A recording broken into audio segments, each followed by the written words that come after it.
The silence was the first thing I noticed. It was louder than any music could have been. It filled the small, beautiful chapel, bouncing off the polished wood of the empty pews and the stained glass windows.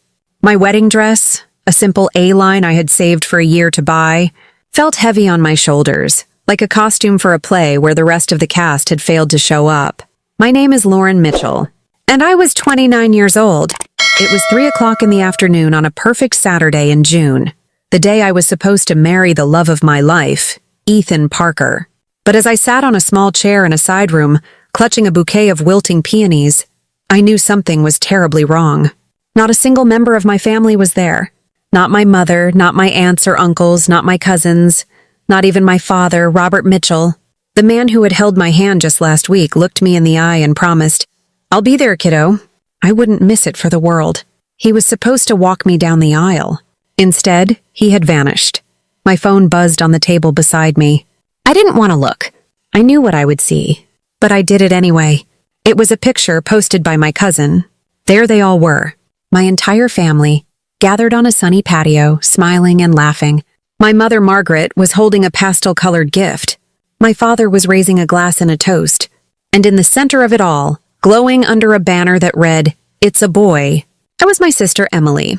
They were at her baby shower. My wedding day was just another Saturday to them. Another day to celebrate her.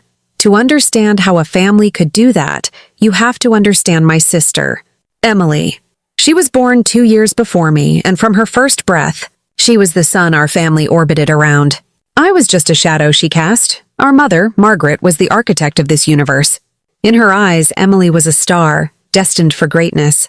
Emily had the right hair, the right smile, the right effortless grace that made people want to please her. I was quieter, more serious. I liked books and drawing. Mom called it being in my own world. She didn't mean it as a compliment. I remember our birthdays. For Emily's 10th, my parents rented a pony. For my 12th, I got a gift card to a bookstore and was told we'd celebrate with a cake sometime next week. We never did. When Emily made the cheerleading squad, my mother framed her uniform and hung it in the living room. When I won the state-level art competition, she taped the certificate to the refrigerator, where it was soon covered by grocery lists and takeout menus. It wasn't that they were cruel in a loud, obvious way. It was a quiet, constant dismissal. I was the afterthought, the one who was expected to be low maintenance, the one who didn't require the same investment of time or emotion. Emily's life was the family project. She married Christopher Hale, a man whose family acted like they were old-money aristocrats. The truth was, they were drowning in debt, using a fancy last name to hide the fact that their grand house was mortgaged to the hilt. But appearances were everything to my mother. Emily had married well. She was building the perfect life. The family's pride, their hopes, their entire social identity was invested in the perfect image of Emily Mitchell Hale. I didn't fit into that image. I was a detail that was always slightly out of focus. Then I met Ethan. He wasn't what my family had planned for me, which, of course, was nothing at all. Ethan Parker was a comic artist. He was kind and quiet, a dreamer who saw stories in everything. He saw the world in lines and colors I couldn't. And more importantly, he saw me. He listened when I talked. He looked at my sketches and didn't just say, "That's nice." He'd say, "I love the way you drew the light here. It feels hopeful." For the first time, I felt seen. When I brought him home for dinner, it was a disaster. My mother looked at his gentle smile and worn-in jeans with pure disdain. Over salad, she asked him about his work. He explained his dream of creating a graphic novel. "So, it's a hobby," Margaret said. Not as a question, but as a judgment. "That's sweet. But what do you do for a living? For a real job?" "That is my real job," Ethan said calmly. "I do freelance commissions, and the book is my main project." My mother just smiled that tight, polite smile. "Well, I'm sure Lauren will need a provider, not just a hobbyist." The word hung in the air. Provider. It was a code word for not good enough. My father, Robert, just sat there swirling the wine in his glass, avoiding everyone's eyes. Later, when we were alone, I confronted him. "Dad, why didn't you say anything? You know how much his art means to him." "To me?" He sighed. That familiar, tired sigh of a man who hated conflict. "Lauren, you know how your mother gets. Let's just keep the peace. Ethan seems like a nice guy. She'll come around." But she never did. And my father's idea of keeping the peace was to always bend toward my mother and Emily, toward their comfort, their needs. My comfort was negotiable.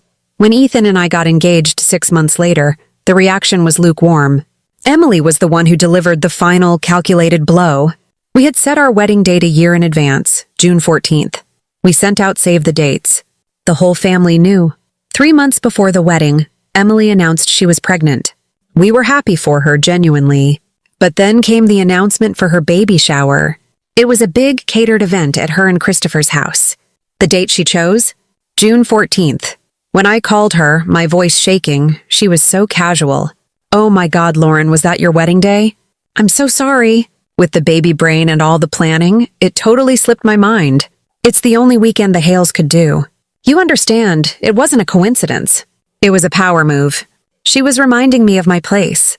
She was the main event. I was the conflict in her schedule. The texts started coming in at 10 in the morning on my wedding day. I was in the hotel suite with my 2 best friends, getting my hair done.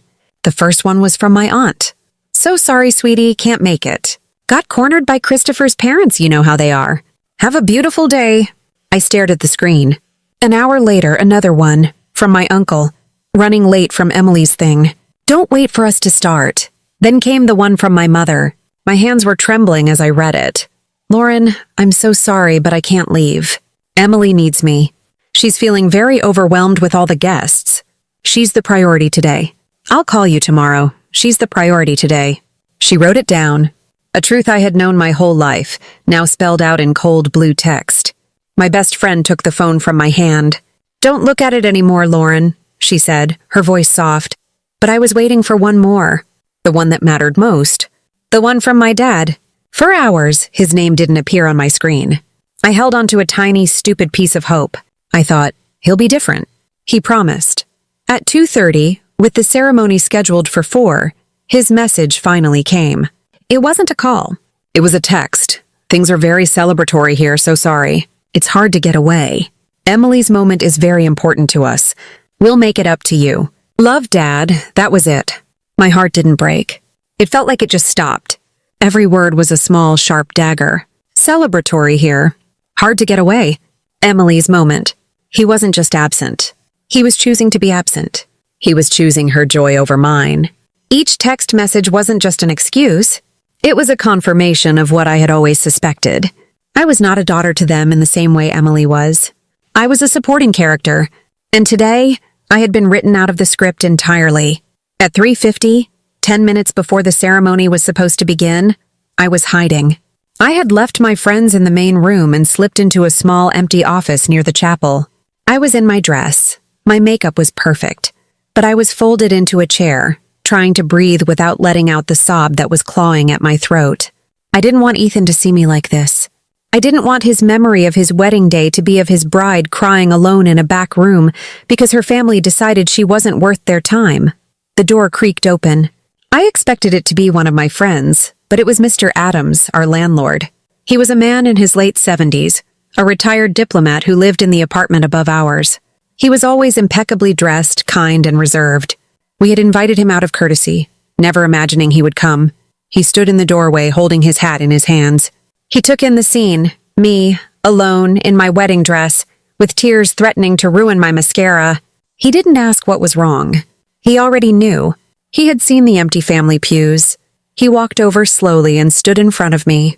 His eyes were full of a gentle, profound sadness, not of pity. "Miss Mitchell," he said, his voice quiet but clear. "I believe a bride needs an escort." I looked up at him, confused. He offered me his arm. "It would be my great honor," he said with a simple, unwavering grace, "to walk you down the aisle." A tear finally escaped and slid down my cheek. Here was a man I barely knew, a practical stranger, offering me the dignity and respect my own father had denied me. I took a shaky breath, nodded, and placed my hand on his arm. It was firm and steady. When the music started, I expected to feel a wave of despair. I expected to look at the empty rows where my family should have been and feel the sting of their rejection all over again. But as Mr. Adams walked me slowly and proudly down the aisle, something else happened. I saw Ethan waiting for me at the altar. His eyes were locked on mine, and in them I saw no pity. I saw love. A love so strong and so real that it made everything else fade into the background. I looked past him, at the faces in the crowd. Ethan's parents were beaming, his mother wiping a tear from her eye. Our friends were all there, their faces filled with warmth and support. The small chapel wasn't empty at all. It was overflowing with genuine affection, with people who had chosen to be there, with people who saw us, who valued us. In that moment, a profound realization washed over me. The love in that room was richer, deeper, and more real than anything the 40 absent members of my family could have ever offered. Their presence would have been an obligation, a performance. This was real. This was chosen family. I walked down that aisle with my head held high, not in despair, but with a strange and sudden sense of clarity. When Mr. Adams placed my hand in Ethan's, he squeezed it gently. I squeezed back. My vows to Ethan were not just words. They were a declaration. I was choosing him, choosing this life, choosing this love. And in doing so, I was choosing myself. The ceremony was filled with laughter and happy tears. It was perfect. Not despite my family's absence, but maybe, in a way, because of it. There was nothing fake in that room. There was only joy. During the small reception in the garden behind the chapel, Mr. Adams approached Ethan and me. He was holding 2 glasses of champagne. "To a future filled with happiness and art," he said, raising his glass. We toasted. Then he reached into his coat pocket and pulled out a simple, elegant envelope. "I hope you don't find this presumptuous," he said quietly. "But a young couple deserves a proper honeymoon, and a talented artist deserves to see the world that is worthy of his craft." He handed the envelope to Ethan. Inside was a letter. Ethan read it, his eyes widening in disbelief. He handed it to me. The letter was from a man named Jonathan Pierce, a well-known philanthropist. It turned out he was a lifelong friend of Mr. Adams. It also turned out that, a few years ago, Mr. Pierce had anonymously commissioned a piece of art from an up-and-coming online artist he admired. That artist was Ethan. The letter was an invitation. Mr. Pierce was offering us the use of his private yacht, currently docked in the Mediterranean for 2 weeks. All expenses paid. It was not a gift of charity. The letter made that clear. It was a gift of respect from one art lover to an artist whose work he deeply valued. I looked at Mr. Adams, speechless. He simply smiled. "I made a call," he said. Jonathan was delighted.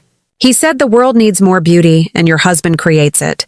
Go, enjoy the piece. You've earned it." I couldn't believe it. The man my mother had dismissed as a hobbyist had just been honored in a way my family, with their obsession with money and status, could never comprehend. His talent, his soul, had earned us this incredible gift. We flew to Italy 2 days later. The yacht was beautiful, a sleek vessel named the Serenity. For the first week, we sailed along the coast, stopping at small, quiet villages. We swam in water so clear it felt like glass. We ate fresh pasta on the deck and watched the sun set over the ocean. It was paradise. It was peaceful. For the first time in a long time, I didn't think about my family at all. On the 7th day, I took a single photo. It was of Ethan's hand holding mine. In the background was the deep blue of the sea and the endless sky. It was a simple, happy picture. I posted it on my social media, something I rarely did. I didn't tag anyone or mention the yacht. I just wrote a simple caption, "The adventure begins." I put my phone down and went for a swim with Ethan. When I came back an hour later, the screen was lit up like a Christmas tree. I had 47 missed calls. From my mother, my father, Emily, my aunts, my cousins.